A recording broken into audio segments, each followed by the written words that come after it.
Hi friends, America చేసిన తప్పు నరేంద్ర మోదీ గారు చేయలేదు. ఇది ఈ వీడియో యొక్క సారాంశం.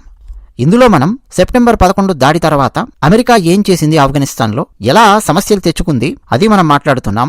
ఆపరేషన్ సింధూర్ నిర్వహించి ఎక్కడితో కరెక్ట్గా ఆ ఆపరేషన్ ఆపాలో అక్కడ కరెక్ట్గా కామా పెట్టి వార్నింగ్ ఇచ్చి నరేంద్ర మోదీ గారు ఎలా వదిలేశారో అది మనం మాట్లాడుకోబోతున్నాం. నరేంద్ర మోదీ గారు ఎందుకు వరల్డ్ క్లాస్ లీడర్ అయ్యారో, చాలా మంది లీడర్స్ కు ఒక ఆదర్శంగా ఎందుకు నిలబడతారో, మన భారతదేశాన్ని అద్భుతమైన స్థాయిలో నరేంద్ర మోదీ గారు ఎలా పెట్టారో మనం అర్థం చేసుకోవాలంటే కంపారిటివ్ ఆస్పెక్ట్స్ లో మనం అర్థం చేసుకుంటే తెలిసిపోతుంది. అమెరికాతో ఒక్కసారి మనం కంపేర్ చేసి చూస్తే అర్థమైపోతుంది. అన్నట్టు ఈ వీడియోలో చాలా డేటా, స్టాటిస్టిక్స్, చాలా వివరాలు నేను చెప్పబోతున్నాను. కాబట్టి ఈ వీడియో నచ్చితే వెంటనే లైక్ కొట్టండి, సో దట్ ఎక్కువ మందికి వీడియో రీచ్ అవుతుంది. మీ అభిప్రాయాలు కామెంట్ సెక్షన్లో రాసి మాతో పంచుకునే వాళ్ళందరికీ ప్రత్యేకమైన ధన్యవాదాలు చెప్తున్నాను. మా ఛానల్కు సబ్స్క్రైబ్ అయిన వాళ్ళకు కూడా ప్రత్యేకమైన ధన్యవాదాలు. 2001 జనవరి 20 బిల్ క్లింటన్ కథ ముగిసింది. జార్జ్ బుష్ కథ మొదలయ్యింది అమెరికాలో. అదే సంవత్సరం సెప్టెంబర్ 11 భయంకరమైన దాడి అమెరికా మీద జరిగింది. అల్ఖైదా ఉగ్రవాదులు యుఎస్ఏలో 4 విమానాలను హైజాక్ చేసి వరల్డ్ ట్రేడ్ సెంటర్ మీద, పెంటగన్ మీద దాడులు చేశారు. ఆ దాడులలో ఆ హైజాకర్స్ అఫ్కోర్స్ అప్పటికప్పుడే మరణించారు.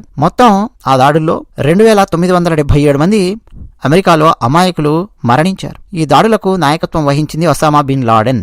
ఆయన ఆఫ్ఘనిస్తాన్లో తాలిబాన్ వాళ్ల ఆశ్రయంలో ఉన్నాడు అని చెప్పి కూడా అమెరికా కనిపెట్టింది. ఇక అమెరికా రిటార్ట్ ఇవ్వాలి కదా, అంటే డోస్ ఇవ్వాలి కదా, చాలా స్ట్రాంగ్ గా ఆన్సర్ ఇవ్వాలి కదా. ఎవరికి? ప్రపంచానికి కూడా సమాధానం ఇవ్వాలి అని చెప్పి అమెరికా డిసైడ్ అయ్యింది. దాదాపు 1 మంత్ తర్వాత, అంటే October 7, 2001 America operation enduring freedom అని చెప్పి ప్రకటించింది. అంటే ఆఫ్ఘనిస్తాన్ మీద దాడి చేయాలి అని చెప్పి అమెరికా ప్రారంభించింది అక్టోబర్ 7, 2001. ఆ లక్ష్యం ఏంటి అంటే అల్ఖైదాను నాశనం చేయడం, అంటే ఒసామా బిన్ లాడెన్ను, ఆయన అనుయాయులను వాళ్ళందరినీ నాశనం చేయడం. దాంతోపాటు ఏ ఆఫ్ఘనిస్తాన్ దేశమైతే ఒసామా బిన్ లాడెన్ కు ఆశ్రయం ఇచ్చిందో ఆ ఆఫ్ఘనిస్తాన్ దేశంలో తాలిబాన్లను అధికారం నుంచి తొలగించడం. ఇది అమెరికా యొక్క లక్ష్యం. ఇక స్టార్ట్ చేసిందండి అమెరికా. యుఎస్ తో పాటు నాటో బలగాలు కలిసి జస్ట్ 1 మంత్లో అండి, అంటే నవంబర్ 2001 నాటికే కాబూల్ను స్వాధీనం చేసుకున్నాయి.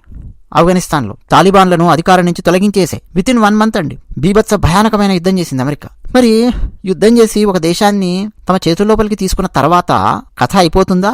కథ అయిపోదు. చాలా మంది ఇక్కడే పొరపాటు పడతారు. ఒకవేళ మొన్న మధ్య ఆపరేషన్ సింధూర్ ఆపకుండా పాకిస్తాన్ను హస్తగతం చేసుకోవడము, లేదు పీఓకేని హస్తగతం చేసుకోవడము, బెలూచిస్తాన్ని విడగొట్టడాలు, పాకిస్తాన్ని హస్తగతం చేసుకోవడాలు, ఇవన్నీ చేసుంటే భారత ప్రభుత్వము ఎంత పెద్ద తప్పు చేసుండేది, ఎంత ఆవేశపూరితమైన నిర్ణయం అయ్యుండేది భారతదేశానిది అన్నది అర్థం చేసుకోవాలంటే ఈ అమెరికా చరిత్ర మనం అధ్యయనం చేస్తే అర్థమైపోతుంది. చాలా సినిమాలలో లవర్స్ పెద్దవాళ్ళని ఎదిరిస్తారు, గొడవలు పడతారు, చేజింగులు, పోట్లాటలు ఇవన్నీ అయిపోయి వాళ్ళిద్దరికి పెళ్లి కాగానే సినిమా ముగిసిపోతుంది. కానీ నిజ జీవితంలో అసలు సినిమా అనేది ఆ తర్వాత ప్రారంభం అవుతుంది. ఇది తేడా. అమెరికా 1 మంత్లో ఆఫ్ఘనిస్తాన్ ఆక్రమించేసుకుంది. కానీ ఏం చేయాలి? తర్వాత వదిలేసి వెళ్ళిపోతారా? వదిలేసి వెళ్ళిపోలేరు. పునర్నిర్మాణం అన్న పేరు మీద అక్కడ ఆఫ్ఘనిస్తాన్లో ఒక డెమోక్రటిక్ గవర్నమెంట్ని తీసుకురావాలి అని చెప్పి అమెరికా లక్ష్యంగా పెట్టుకుంది. సో దాదాపు 3 సంవత్సరాలు పట్టింది ఈ పని చేయడానికి అమెరికా. 2004లో హమీద్ కర్జాయ్, ఆయన ఆఫ్ఘనిస్తాన్లో మొట్టమొదటి ప్రజాస్వామ్యబద్ధంగా జరిగిన ఎన్నికలలో గెలిచి అధ్యక్షుడయ్యాడు. అయితే తాలిబాన్లు పూర్తిగా అంతమైపోలేదు. అడపాదడపా అమెరికన్ల మీద, అమెరికన్ సైన్యం మీద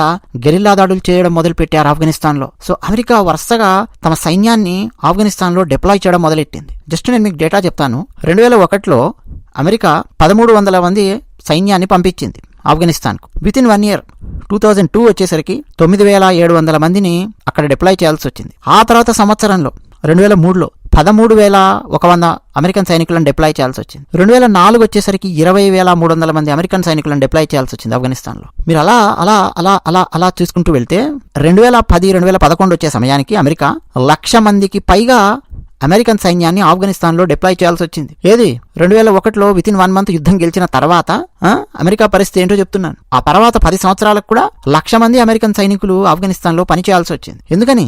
తాలిబాన్ పాకిస్తాన్ సరిహద్దు ప్రాంతాల్లో తిరిగి బలపడి యుఎస్ఏ మీద, నాటో బలగాల మీద భయంకరమైన గెరిల్లా దాడులు ప్రారంభించింది. సో పారిపోయారు అన్నటువంటి పేరు తెచ్చుకోవద్దు కదా అమెరికన్స్. ఏం చేయాలి? ఎలాగైనా తాలిబాన్లను మట్టుబెట్టాలి అని చెప్పి ఇంకా ఇంకా ఇంకా ఇంకా సైన్యాన్ని డిప్లాయ్ చేస్తూ వెళ్లారు. దానికి తోడు అమెరికా దళాలు, ముఖ్యంగా యుఎస్ మెరైన్స్ వాళ్ళు చేసినటువంటి కొన్ని దాడులలో, ఫర్ ఎగ్జాంపుల్ 2007లో షిన్వార్ అనే ప్రాంతంలో ఒక ఊచకోత జరిగింది. అమెరికన్ మెరైన్స్ అంటే సైన్యం వాళ్ళు చేశారు. ఆ ఊచకోతలో 12 మంది పౌరులను చంపారు. వాళ్ళు సామాన్యమైన పౌరులు అని చెప్పి ప్రపంచానికి అర్థమైంది. దాంతో అక్కడ ఉన్నటువంటి స్థానికులందరితో ఈ అమెరికన్స్ కు మరింతగా సంబంధాలు దెబ్బతిన్నాయి. దాంతో రోజు రోజుకు అమెరికన్ సైనికుల మీద దాడి పెరుగుతోంది. మరోపక్క అమెరికా ఏం చేయాల్సి వస్తుంది? ఆఫ్ఘనిస్తాన్ పునర్నిర్మాణం పేరిట ఫుల్గా డబ్బులు తీసుకొచ్చి ఆఫ్ఘనిస్తాన్లో పోయాల్సినటువంటి పరిస్థితి. సరే, జార్జ్ బుష్ తర్వాత ఒబామా వచ్చాడు. ఒబామా 2009లో 17,000 మంది సైన్యాన్ని అదనంగా అక్కడికి పంపించాడు అమెరికా నుంచి ఆఫ్ఘనిస్తాన్కి. దాదాపు 2011లో 1,10,000 మంది అమెరికన్ సైన్యం ఆఫ్ఘనిస్తాన్లో ఉన్నారు. అంటే ఎంత ఖర్చు అండి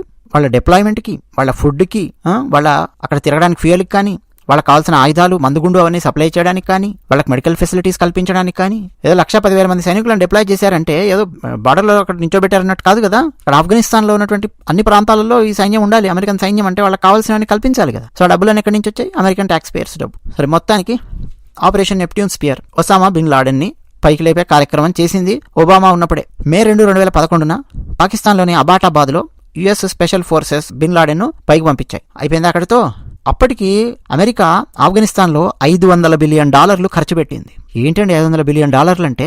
ఇక 2013 నుంచి 20 మధ్యలో ఏం జరిగింది అని చెప్పి చూస్తే, గర్వాపసి టైప్లో అమెరికన్ సైన్యాన్ని మొత్తం అక్కడి నుంచి వెనక్కు పిలిపించాలి, మన ఖర్చులు పెరిగిపోతున్నాయి, తడిసి మోపెడవుతూ ఉన్నాయి. ఆఫ్ఘనిస్తాన్లో ఎలాగూ ప్రజాస్వామ్యబద్ధమైన గవర్నమెంట్ను మనం నించోబెట్టాం కదా, ఇక నెక్స్ట్ ఆఫ్ఘనిస్తాన్ వాళ్ళ దేశాన్ని వాళ్ళు చూసుకుంటారు, ఏమైనా కావాలంటే సహాయ సహకారాలు అందిద్దాము, సో మన సైన్యాన్ని వెనక్కి రప్పిద్దాము. ఇది అమెరికా డిసైడ్ అయ్యింది. 2014 నాటికి నాటో యుద్ధ బాధ్యతలన్నింటినీ, అంటే అక్కడ తాలిబాన్లతో ఫైట్ చేయడం కానీ ఇంకా ఏమన్నా ఉన్నా సరే అవన్నీ మీరు చూసుకోండి అని చెప్పి ఆఫ్ఘనిస్తాన్ సైన్యానికి ఆ బాధ్యతలు అప్పగించింది. ఆఫ్ఘనిస్తాన్ సైన్యానికి అమెరికన్స్ ప్లస్ నాటో దళాలు వీళ్ళందరూ కలిసి ట్రైనింగ్ ఇచ్చారు, ఆయుధాలు ఇచ్చారు. అకస్మాత్తుగా అమెరికా తమ సైన్యాన్ని తగ్గించడం మొదలుపెట్టింది. 2015 వచ్చే సమయానికి 9,800 సైన్యం మాత్రమే అక్కడ డిప్లాయ్ అయ్యేలా చూసుకుంది అమెరికా. ఇక ఫిబ్రవరి 29 లీప్ ఇయర్ బాగా గుర్తుంది నాకు. యుఎస్ అండ్ తాలిబాన్ వీళ్ళ మధ్య దోహాలో ఒక ఒప్పందం మీద సంతకం జరిగింది. 2021 నాటికి యుఎస్ సైనికులు పూర్తిగా ఘర్వాపసి అవ్వాలి, ఇంటికి వెళ్ళిపోవాలి అని చెప్పి అమెరికా అంగీకరించింది. 2020 డేటా తీసుకొని చూస్తే అమెరికా $2 ట్రిలియన్ ఖర్చు పెట్టింది. ఇప్పటికండి ఓవరాల్ గా ఆఫ్ఘనిస్తాన్లో అమెరికా పెట్టినటువంటి ఖర్చు 2001 నుంచి 2021 మధ్యలో $2.3 ట్రిలియన్. అందులో ఆఫ్ఘనిస్తాన్ సైన్యానికి శిక్షణ ఇప్పించడానికి $88 బిలియన్ ఖర్చు పెట్టింది అమెరికా. మరి ఎంతమంది మరణించారు అని అడిగారేంటండి నన్ను? అడగండి. యుఎస్ఏలో 2,000 అమెరికా సైనికులు 2,443 మంది మరణించారు. ఆఫ్ఘనిస్తాన్ యుద్ధం తర్వాత ఆఫ్ఘనిస్తాన్ లోపల 20,666 మంది అమెరికన్ సైనికులకు భయంకరమైన గాయాలయ్యాయి. కాళ్ళు పోగొట్టుకున్నారు, చేతులు పోగొట్టుకున్నారు, గాయాలు, మంచాల మీద పడ్డవాళ్లు 20,000 మందికి పైగా అమెరికన్ సైనికులు. మరి ఆఫ్ఘనిస్తాన్ లో పౌరులు ఎంతమంది మరణించారో తెలుసా? ఈ యుద్ధంలో 48,000 కంటే ఎక్కువ పౌరులు ఈ ఘర్షణలో ఆఫ్ఘనిస్తాన్ లో మరణించారు. సామాన్యులు. ఆఫ్ఘనిస్తాన్ లో సైనిక మరణాలు దాదాపు 70,000 మంది దాకా మరణించారు. నాటో అంటే అమెరికా కాకుండా మిగతా నాటో దళాలలో చూస్తే 1,144 మంది మరణించారు. 72 మంది జర్నలిస్టులు మరణించారు. 444 మంది సహాయక సిబ్బంది, వేరే పనులు చేయడానికి వెళ్ళిన వాళ్ళు ఉంటారు కదా, వాళ్ళు మరణించారు. సో ఇంత ఖర్చు పెట్టి అమెరికా ఆఫ్ఘనిస్తాన్ లో ఇన్ఫ్రాస్ట్రక్చర్ ఇవ్వడానికి ప్రయత్నం చేసింది. ఇన్ని చేసింది కదా.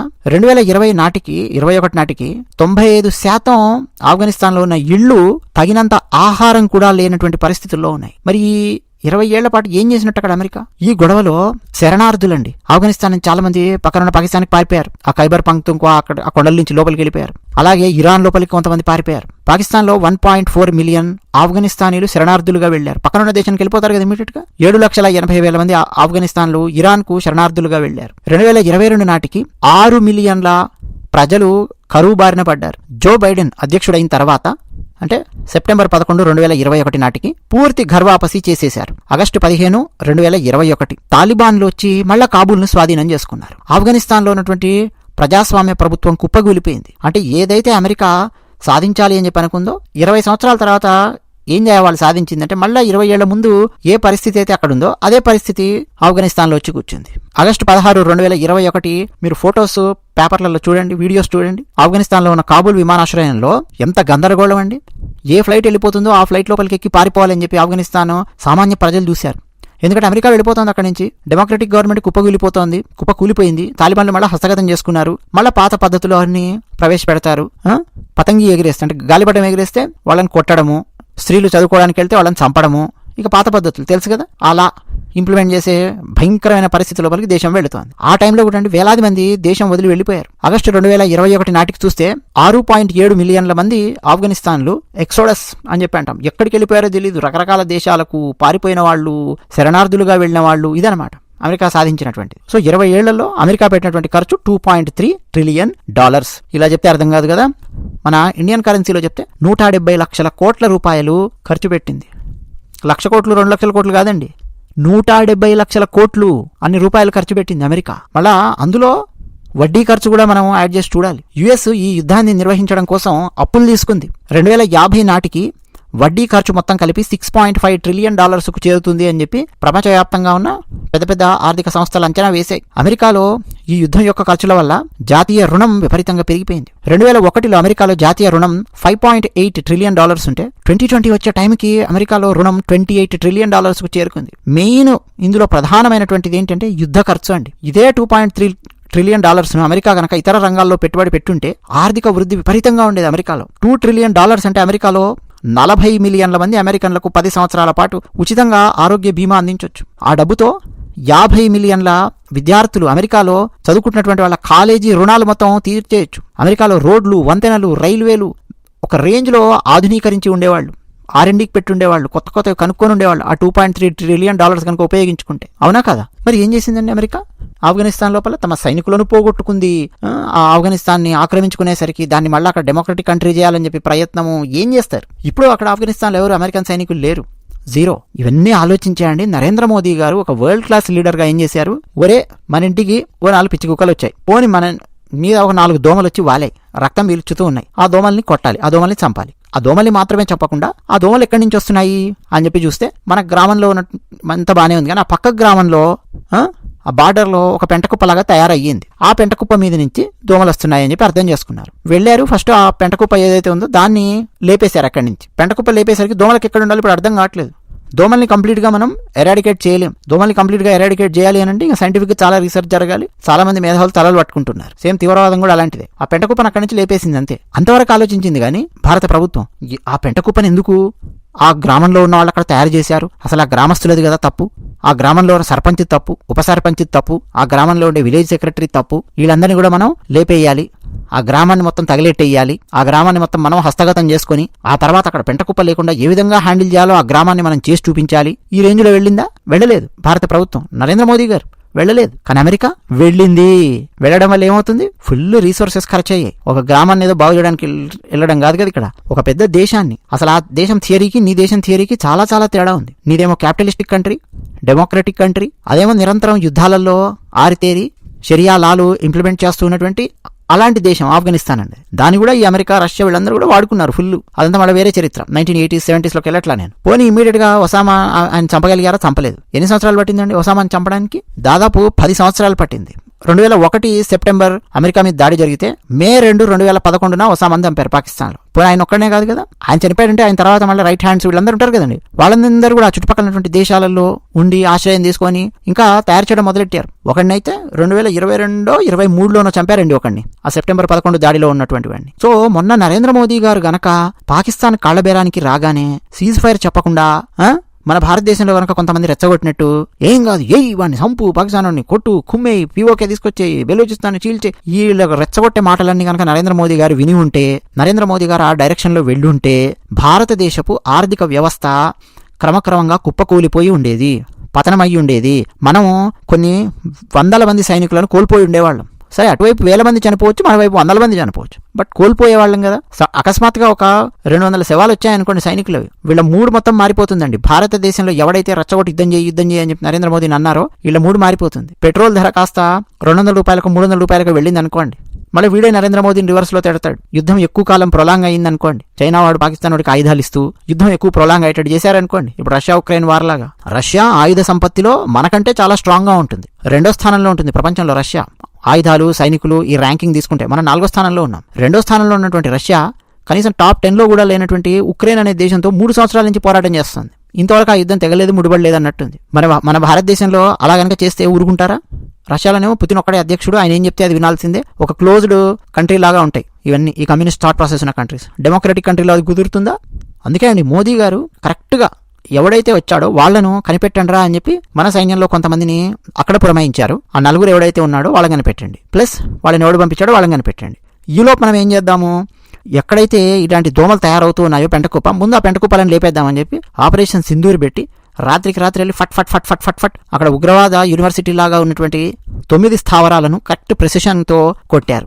ఒక్క సామాన్యుడికి కూడా మేము ఇబ్బంది క్రియేట్ చేయము అని ప్రపంచానికి ఒక మెసేజ్ ఇచ్చారు. అంటే మా మీదకి 4 తీవ్రవాదులు వచ్చినంత మాత్రాన వాడిని మేము లేపేస్తాం, వాడిని తయారు చేసిన వాడిని లేపేస్తాం తప్ప పాకిస్తాన్లో సామాన్యంగా వాడు కష్టపడి పని చేసుకొని ఇంత కూలీనాలు చేసుకొని బతికేటోడిని, ఏదో ఉద్యోగం చేసుకొని వ్యాపారం చేసుకొని బతికేటోడిని వాడిని మేము టార్గెట్ చేయడం, వాడు మా శత్రువు కాదు. ఇట్లా నరేంద్ర మోదీ గారు ఒక అద్భుతమైన హ్యుమానిటీ యాంగిల్లో కూడా తీసుకొని వెళ్ళారు. పోనీ పిరికివాళ్లలాగా ఏమన్నా ఉన్నారా నరేంద్ర మోదీ గారు కానీ వీళ్ళు కానీ? లేరండి. అసలు ఆపరేషన్ సింధూర్ తర్వాత ఇచ్చినటువంటి డెమాన్స్ట్రేషన్ దెబ్బకు ప్రపంచంలో ఉండే ఒక్కొక్క పెద్ద పెద్ద దేశం యొక్క కుబుసాలు మొత్తం కదిలిపోయాయి. టర్కీ వాడు పంపించిన డ్రోన్స్, టర్కీ వాడి బలం ఏంటో తెలుసా? ప్రపంచంలో డ్రోన్స్ తయారు చేయడమే వాడి బలం. ఆ బలాన్ని చీల్చి చెండాడు అవతల బారేశారు. నీ డ్రోన్స్ మా ముందు వెలవెలబోతాయిరా అని చెప్పి 500-600 డ్రోన్స్ వస్తే తుక్కు కింద కొట్టి వదిలేశారు. నెక్స్ట్ రేపు టర్కీ వాడి డ్రోన్స్ ఎవడన్నా కొనాలి ప్రపంచంలో అంటే 10 సార్లు ఆలోచిస్తారు. ఈ డ్రోన్సా ఇవన్నీ మిడతల్లాగా వస్తున్నాయి, దీని బదులు భారతదేశంలో ఉండే అటువంటి ఒక సెక్యూరిటీ వ్యవస్థ కనుక మనం పెట్టుకుంటే ఇలాంటి డ్రోన్స్ని మనము అడ్డుకోవచ్చు కదా అని చెప్పి ఆలోచిస్తున్నాయి దేశాలు.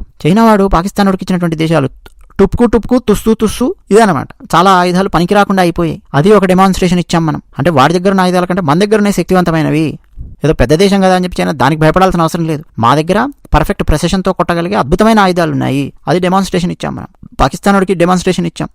నీ దగ్గర నుంచి ఎవడైనా తీవ్రవాది వచ్చాడంటే నీ దేశంలో 100-150 కిలోమీటర్ల లోపలికి చొచ్చుకొని వచ్చి అక్కడ మేము బాంబింగ్ చేయగలము, అక్కడున్న వాళ్ళని మేము లేపేయగలము.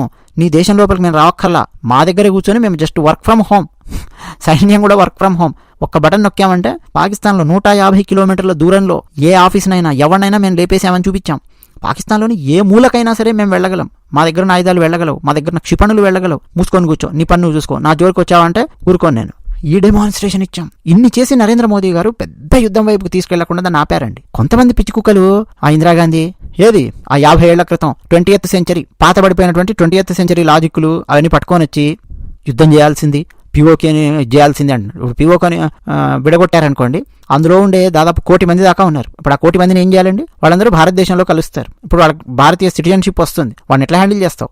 75 ఏళ్ల నుంచి ఫుల్గా వాళ్ళు బ్రెయిన్ వాష్ చేయబడ్డారు భారతదేశానికి వ్యతిరేకంగా. వాడు విచ్చలవిడిగా భారతదేశంలో తిరుగుతారు. నువ్వు వాళ్ళని ఆపలేవు. ఒకసారి సిటిజన్షిప్ వచ్చిన తర్వాత భారతదేశంలో అందులో ఎంతమంది తీవ్రవాదులు ఉంటారో, భారతదేశానికి వ్యతిరేకంగా పనిచేసేవాడు ఎంతమంది ఉంటారో ఆలోచించండి. పిఓకి తీసుకురావద్దని కాదండి చెప్పేది, తను తీసుకొచ్చేటటువంటి పద్ధతి కూడా ఉంటుంది. ఆ తర్వాత అక్కడ జనాలను ఎట్లా హ్యాండిల్ చేయాలనే పద్ధతి ఉంటుంది.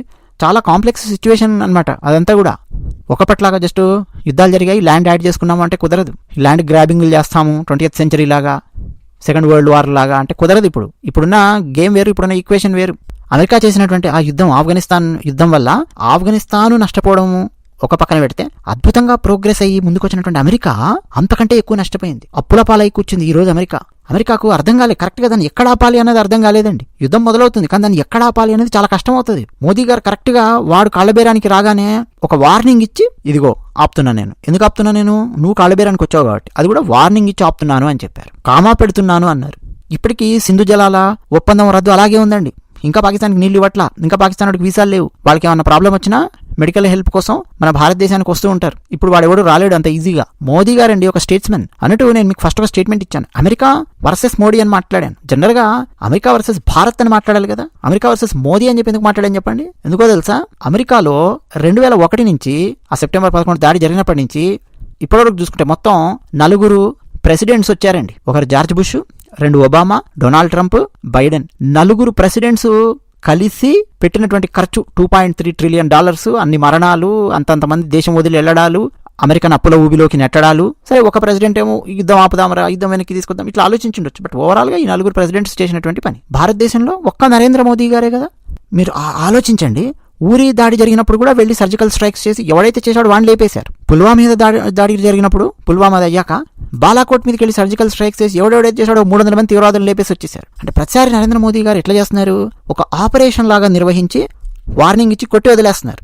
తీవ్రవాదాన్ని మనం పూర్తిగా అంతం చేయడం అనేది సాధ్యం కాదండి. ఎక్కడికక్కడ దాన్ని వార్నింగ్ ఇస్తూ ఉండాలి. ఎక్కడికక్కడ వాడి కాళ్ళు నరికేస్తున్నట్టుగా, వాడి రీసోర్సెస్ నరికేస్తున్నట్టుగా ఎక్కడికక్కడ వార్నింగ్ ఇస్తూ కంట్రోల్లో పెడుతూ ఉండాలి. 100% పూర్తిగా దాన్ని ఎరాడికేట్ చేయడం అనేది కష్టం అవుతుంది. పైగా మన భారతదేశం ఉన్నటువంటి జియోగ్రాఫికల్ ఏరియా చూస్తే ఆ పిఓకేలోనే భయంకరమైన తీవ్రవాదులు తయారవుతూ ఉంటారు. మన భారతదేశం లోపల కాశ్మీర్లో ఉన్నటువంటి యువతను ఎన్నో ఏళ్ల పాటు రెచ్చగొట్టి భారతదేశానికి వ్యతిరేకంగా తయారు చేసి పెట్టారు. అక్కడ నార్త్ ఈస్ట్ లోపల వ్యతిరేకంగా రెచ్చగొట్టి తయారు చేసినటువంటి వాళ్ళు ఉన్నారు. పంజాబ్ లోపల భారతదేశానికి వ్యతిరేకంగా రెచ్చగొట్టి విడిపోవాలి మనం అని చెప్పి తయారు చేసేటటువంటి సిద్ధాంతాలు. మరో పక్క నక్సలైట్లు. నిరంతరం యుద్ధంలోనే ఉంటుంది భారతదేశం. ఇంకా యుద్ధం కావాలి, మోదీ యుద్ధం ఆపారు అని కొంతమంది అనుకుంటున్నారు. కాదండి, నీకు ఇష్టం ఉన్నా ఇష్టం లేకపోయినా నిరంతరం యుద్ధంలో ఉంటుంది భారతదేశం. ఇవన్నీ సరిపోక మళ్ళీ వాటితో ఇంకా ఎక్కువ యుద్ధం చేసి రీసోర్సెస్ మొత్తం పోగొట్టుకుని ఒక వర్స్ట్ సిచ్యువేషన్ లోపలికి భారతదేశాన్ని తీసుకెళ్లి నిరుద్యోగ సమస్య పెంచి ఆకలి సమస్య పెంచి, కరువు కాటకాలు పెంచి, ఆ పాకిస్తాన్ నుంచి లక్షలాది మంది నిరాశ్రయులయ్యి వాళ్ళందరూ మళ్ళీ ఎక్కడ పోతారు? భారతదేశం లోపలికి వస్తారు. నువ్వు అప్పుడు ఆపలేవు వాడిని. మిలియన్ల కొద్ది జనము నెత్తిన బుట్టలు పెట్టుకుని భారతదేశం లోపలికి వస్తూ ఉంటే నువ్వు వాడిని కాల్స్తూ కూర్చోలేవు. జలియన్ వాలాబాగ్ను మించినటువంటి పెద్ద రచ్చ అవుతుంది అది. అంతర్జాతీయంగా ఎవడు ఆపలేడండి. పక్క దేశం లోపలికి ఒక యుద్ధం జరుగుతుంటే పారిపోయి శరణార్థులు వస్తుంటే వాళ్ళని కాల్చింది భారతదేశం అని చెప్పి అంతర్జాతీయంగా మళ్ళీ అదొక చెడ్డ పేరు వచ్చి భారతదేశంలో కూడా కనీసం పెట్టుబడి పెట్టడానికి కూడా రాడు. సో నువ్వేం చేయలేవు. 1971 వార్లో అదే జరిగింది. 1 కోటి మంది అండి కలకత్తాకు వచ్చేసారు బంగ్లాదేశ్ నుంచి, తిష్ట వేశారు, ఇక్కడే ఉన్నారు. ఇటువంటివన్నీ జరగకుండా భారతదేశాన్ని కాపాడినటువంటి ఒక మహానాయకుడు నరేంద్ర మోదీ. అందుకనే అండి నరేంద్ర మోదీ గారిని అభిమానిస్తాను నేను. ఖచ్చితంగా మనం అభిమానించి తీరాల్సిందే. మీ కులాలు, మతాలు, సిద్ధాంతాలు వాటన్నిటికి వ్యతిరేకంగా నరేంద్ర మోదీని అభిమానించి తీరాల్సిందే. అంతకుముందు 10 సంవత్సరాలు మన్మోహన్ సింగ్ ఉంటే ఎన్నిసార్లు మన భారతదేశంలో దాడులు జరిగాయండి. లోపల ఒక్కసారి కూడా పాకిస్తాన్ వాడిని బెదిరించలేదు, ఒక్కసారి కూడా ఆయన కొట్టలేదు కనీసం. అదే విషయం. ధన్యవాదాలు.